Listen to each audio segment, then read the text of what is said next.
que é o Banco do Brasil? Agora vale a pena? O risco acabou? Como que vocês veem um pouco de Banco do Brasil para uma carteira de alguém iniciante que quer montar uma posição agora, por exemplo? Ainda é uma boa oportunidade ou melhor nesse momento não? Tá. Se eu compraria 50, margem de segurança maior. Então a gente ali é extremamente fiel ao nosso preço teto médio. Eu particularmente sigo aquilo ali à risca. Né? E o que é o preço teto médio, pro pessoal que não sabe? O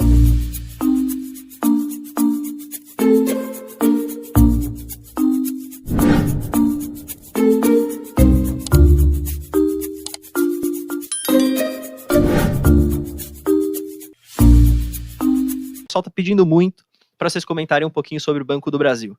Acho que tem até um corte do Barsi mesmo que fala, pô, comprei a 60 centavos, não sei o quê. E por que eu ia vender? Eu não vendi, tá lá, não sei o quê. E agora, pô, o Banco do Brasil quase na máxima histórica. Se você for olhar, pô, quase 50 reais agora, máxima histórica um pouquinho mais que isso, 52. O que é o Banco do Brasil? Agora vale a pena? O risco acabou? Como que vocês veem um pouco de Banco do Brasil para uma carteira de alguém iniciante que quer montar uma posição agora, por exemplo? Ainda é uma boa oportunidade ou melhor nesse momento não? Olha, a gente sempre fala que a diferença de nem toda boa empresa é um bom investimento. O que vai definir isso é o preço. Tá. Então, se eu compraria a 50 reais? Não. Eu acho que a gente não pode deixar de olhar que sim, é uma empresa que é controlada pela União, se bem que a gente sempre brinca que é 50 mais uma ação, né? Se a União vender uma ação, já tem 49,9%.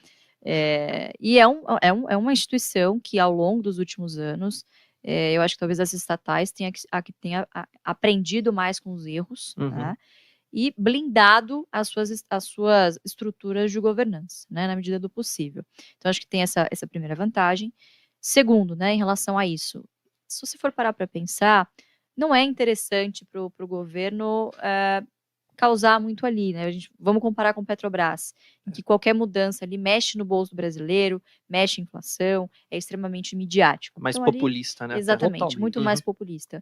No banco, assim, dificilmente você teria alguma reverberação, alguma coisa e não é imediato, né? Exatamente. Não é imediato, não é. esse que é o Você problema. demora alguns ciclos para você ver essa diferença. Então também já é uma outra vantagem. Agora, você não pode negar que tem ali os tentáculos do Estado. Então, obviamente, que tudo é uma questão de preço, você precisa colocar isso no preço e uma margem de segurança maior. Então, a gente ali é extremamente fiel ao nosso preço teto médio. Eu, particularmente, sigo aquilo ali à risca. Né? E o que é o preço teto médio, pro pessoal que não sabe? Boa pergunta. O preço teto médio, como o nome sugere, né, é o teto, é o limite daquele preço que você poderia pagar por aquela ação para que você receba um mínimo de dividendos desejado. Então, na nossa estratégia, isso representa 6% ao ano. Né? A gente está falando aqui de uma métrica real. Então, não dá para comparar isso com o Selic, obviamente, você teria que comparar com taxa de juros real. Lembrando também que esses 6%, quando você vai reinvestindo, ao longo do tempo, isso vai compondo e forma o yield on cost, que no futuro acaba sendo muito mais exponencial, muito maior do que esses 6%. Mas, enfim, a gente usa isso como parâmetro para estabelecer o que seria um patamar de preço aceitável. É a nossa margem de segurança. Isso, é a margem de segurança, para você ter um retorno mínimo ali. De dividendos. Então, vocês olham pro dividendo para calcular o preço teto. Exatamente. O preço teto. Mas quando a gente faz um investimento, e isso é uma coisa que muita gente se engana, acha, poxa, o AGF só quer saber de yield. Não é, de forma alguma. Você pega o próprio Banco do Brasil, que você está dando como exemplo, o Banco do Brasil na pandemia negociava 20 e poucos reais, né? Eu lembro depois que teve aquele dia da saída do Moro, lembra? Sim. Que eu acho que ela derreteu, foi para uns 26, 24, por aí. E desde então, quer dizer, quem investiu ali recebeu um retorno em forma de valorização generosa no período, fora a montanha de dividendos, já que o Banco do Brasil paga trimestralmente, né? E tem os intercalares ali. Até uma questão nessa questão do preço teto. Por que você olha o preço teto médio e qual seria a diferença de, por exemplo, alguém olhar para a famosa projeção, né, que você olhar para frente? Porque você já tem essa posição um pouco mais antiga, de anos, e você pega o Barsi, anos e anos com a posição. Então talvez ele possa até ser, opinião minha, tá? Eu posso estar errado, vocês podem me corrigir. Ele pode querer mais margem de segurança para aportar novamente. Por quê? Porque ele já tem um bolo de ação.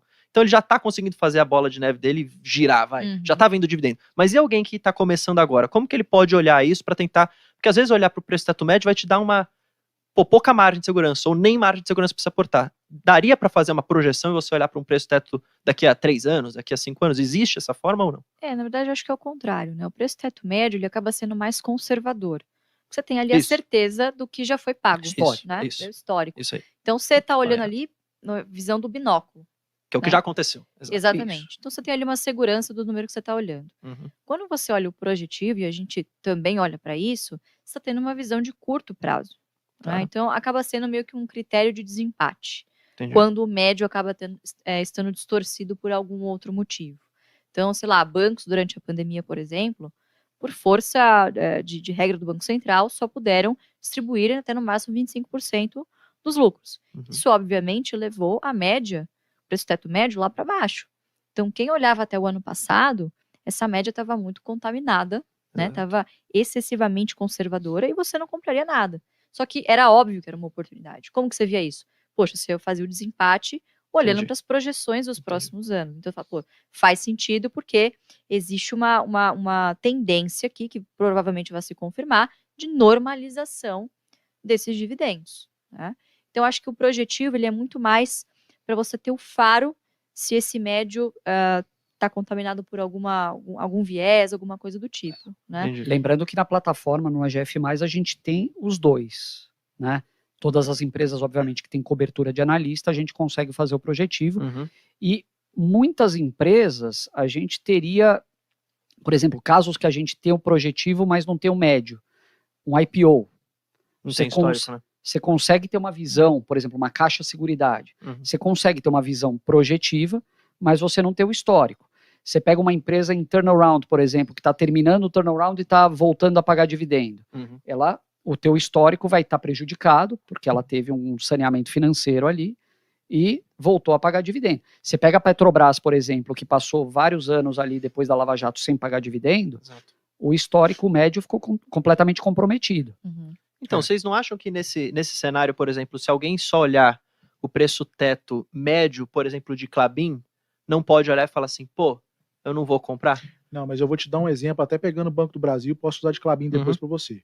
Se a gente voltar na história do Banco do Brasil, a partir de 2016, lá no governo Temer, já começou uma mudança de governança, de administrativa, e teve muito mato alto para cortar. Eu acho que a saída do Bendini, não foi? Foi, exatamente. Aí começou. Aí, esse foi o ponto de virada. Você pega até um gráfico de lucro da empresa, você vai ver que começa. Né? Então, assim, quando a gente chegou em 2020, né, para quem estava acompanhando a empresa, 2020 com a pandemia, aí 2021, 2022, todos esses anos foram oportunidades para você aportar em Banco do Brasil. As pessoas, elas gostam de escutar a diquinha e elas esquecem de ficar atentas no que a empresa está falando. Então a empresa, ela solta todo início de ano um guidance. Né? Para quem não sabe, o guidance são estimativas que a empresa vai buscar atingir ao longo do ano.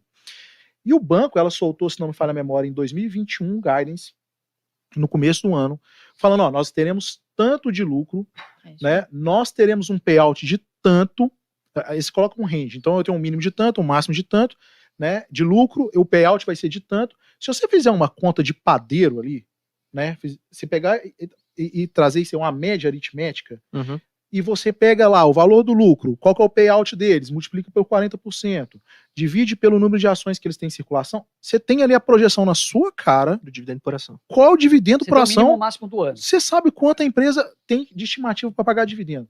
Quando a gente fazia isso lá em 2021, né? E depois em 2022, quando começou a eleição e o banco vai quebrar e não sei o quê, e começou com essa história toda, né? E a gente do AGF falando, gente, Banco do Brasil. E esses caras são loucos, porque é o governo, porque não sei o quê. E a gente, Banco do Brasil, nós vamos comprar Banco do Brasil. E aí, quando você pega essa conta simples da estimativa do banco, com a cotação que ele estava na época, né? E aí nós estamos falando do projetivo, olha para você ver qual que é a sua pergunta. Sim. Então, com essa projeção de dividendo que estava dada pelo banco, você tinha um yield ali na casa dos 15%. Aí que você identificava que era oportunidade. Exato. Aí olha que fora o acontece. valuation, isso. E aí você olhava, isso tava o quê? 60% do book velho, mais ou menos, alguma coisa assim. Do valor patrimonial. Então, assim... E o book velho crescendo, né? Crescendo. Então, você pega esse valor ali, você fala assim, 15% de yield. Né? Na época, a Selic estava, sei lá, 10%. Pô, pode ser que a empresa ela não valha, sei lá, 22, 23, mas tipo assim, 50, mas 23, 24, 25, 27. Parece demasiado descontado. Você tem você não precisa saber o valor exato, mas você tem uma margem de segurança ali, uma discrepância, né, que é tão grande que fica visível, que você fala, não tem condição. Então, nesses momentos, né, aí você pega o projetivo. É muito importante vocês se inscreverem no canal, porque ele representa a nossa voz, tá entendendo? Nós não temos uma didática tão fundamental e tão objetiva como tem aí o canal. E o canal, ele é um órgão de divulgação que procura não adivinhar, mas transmitir aquilo que realmente é importante que os senhores saibam para se conduzirem de uma forma positiva no mercado de valores.